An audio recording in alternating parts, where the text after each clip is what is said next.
Welcome back to the Real News Network. I'm Paul Jay in Baltimore. This is the concluding part of our series of interviews. Is the fiscal cliff a scam? With Professor James K. Galbraith. Professor Galbraith teaches at the LBJ School of Public Affairs at the University of Texas, Austin, author of The Predator State and Inequality Instability. Thanks for joining us again, James. A pleasure. So in the conclusion of your article, the 6 reasons why you think the fiscal cliff is a scam, you talk about other discretionary, federal government discretionary spending cuts that are called for in this agreement. And you say, well, don't do them. But don't we have to do them? We're certainly told that if we don't, we'll be facing more cliffs. Well, I would hate to see the Federal Aviation Administration shutting down air traffic control, for example. I think that would be highly damaging and completely unnecessary action. I would hate to see federal aid to education, to law enforcement go down. These things were put in there in order to ratchet up political pressure on the Congress and the president to make certain decisions this year, not because they're desirable in and of themselves. And I think nobody really argues that they are. So the right thing to do, once we recognize that the fiscal cliff isn't really a cliff at all, is simply not to have these sequesters. I mean, if you could wave a wand and get the various factions in the Congress to act in the public interest, they would simply say, we're not going to impose those arbitrary and capricious cuts on essential publicly provided services. So what, in the short term, what would you like to see Congress do? Go home. In the next 3 weeks, it should go home. It should allow Congress to expire. I mean, of course, if you could get the president's clean bill that would take care of the middle class income tax issue, that would be great. But if you can't, you can do it in January. In January, you will have a new Senate with 2 more Democratic seats, and you will have possibly Senate procedural reform, and you will have the president free of any pressure for re-election, free of any artificial deadlines, preparing a program for the next 4 years. And we should all look at this thing with a fresh view. So then why doesn't President Obama say that? He could say, okay, we're not getting anywhere, go home, we'll deal with this next. But he's buying into this. I shouldn't say just buying in, he's helping create this mood that it has to be done now. He is, but let's try and understand the president's position. The president, first of all, commands an enormous respect for having won re-election. This is a very important fact. Yet, a year ago, he committed himself to this particular fiction, this particular set of circumstances in the lame duck session. And so it's a little difficult when you're in his position to acknowledge that that was all basically a fraud on the public. And he's, I think, playing out a line which is consistent with what he said before. That's somewhat understandable. Secondly, he's surrounded by people who have been pressuring him all along to go along with a grand bargain that would curtail Social Security, Medicare, and Medicaid. And it's certainly, if you take his statements at face value, for example, something he said during the first debate with Governor Romney, that he basically didn't have a big difference with Romney on the question of Social Security, I think we can be worried about what his true views on these matters are, that he may be inclined to, if he can get sufficient political cover, to press for such an agreement in the next 3 weeks. And that would be, I think, a very damaging thing. And I think that should, if it happens, bring about a split between the president and the progressive forces in Congress, particularly the majority leader in the Senate, Senator Reid, who's been very, very sensible about this. And of course, in that situation, those who wish for delay have a very strong position, because all they have to do is to keep a deal from being made in the last week or so of the year, at which point you're in the new Congress and you've got a new timeline. So I think all of the cards here are really aligned, actually, in a fairly favorable way for the moment. And the question of what should be done, because again, the best thing to do is as little as possible. But isn't part of the problem here?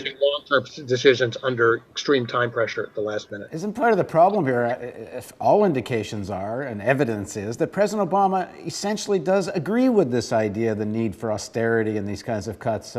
When he was first elected, we've talked about this many times on The Real News, he had this dinner with a bunch of conservative columnists where he promised when the conditions were right, he was going to take on entitlement programs. I mean, he seems to, philosophically believe in this. It's not just that he's being forced to do something he doesn't want to do. It may be difference in scale. He wants a little bit of tax increase on the wealthy. But as you said earlier, if he gets his little tax increase on the wealthy, then he can turn to these cuts and be the way Clinton bragged about being the president that brought welfare reform. He may see that as his legacy, that the grand bargain is what he wants. This is all possible, but let's take an optimistic perspective. The president in his first term had to operate in an extremely difficult political environment. And as I said before, surrounded by people who were pressing him for these cuts in Social Security, Medicare, and Medicaid, who basically saw agreeing to those cuts as the end game of a political process. Well, the political environment has changed. The president has won a decisive re-election with the support of a vast majority of the people who don't want to see Social Security, Medicare, and Medicaid cut. The Democratic Senate majority has gone up, and the new members are, I think, progressive on these issues. So the president, as you say, maybe if the political circumstances made it possible for him to agree, he might be disposed to agree to this kind of a grand bargain, or as my friend Bill Black calls it, a grand betrayal. But come next year, the political circumstances will be less favorable to that than they are now. And so we might see the president taking a different view of his second term, a view which says he ought to be the president who brings the reality-based community back to Washington, who focuses our attention on our real problems and our deep challenges, and who turns turns away from these lobbies, the Peterson Foundation and others who've been constantly hectoring him on these questions. They, after all, didn't back him for re-election. They didn't. And so it would be perfectly reasonable for him to say, look, you made it clear what your agenda is and who you wanted to lead the country, and you didn't prevail. And so I'm no longer in your corner on these questions on which you're not, you're not correct on the merits in the first place.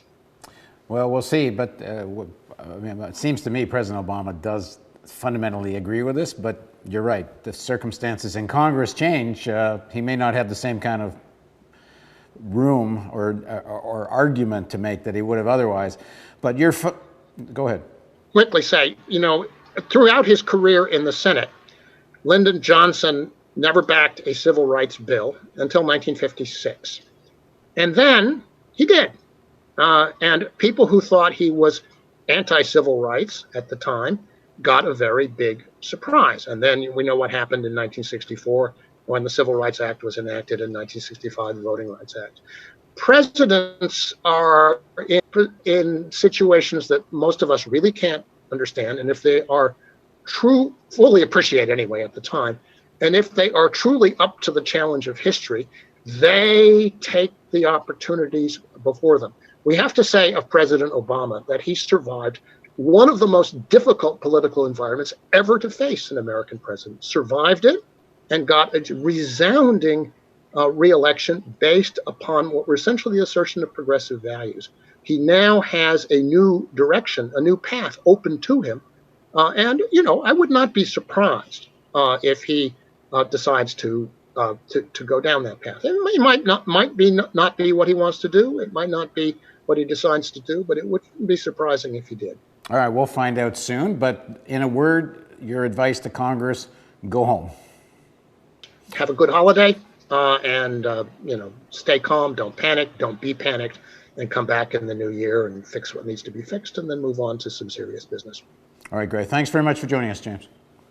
Pleasure. And thank you for joining us on the Real News Network. Don't forget, we're in our year-end fundraising campaign. Every dollar you donate with this button over here gets matched until we reach 100,000. We're getting near the end of this campaign. We need some of you that haven't donated and watch to kick us over, put us over the finish line.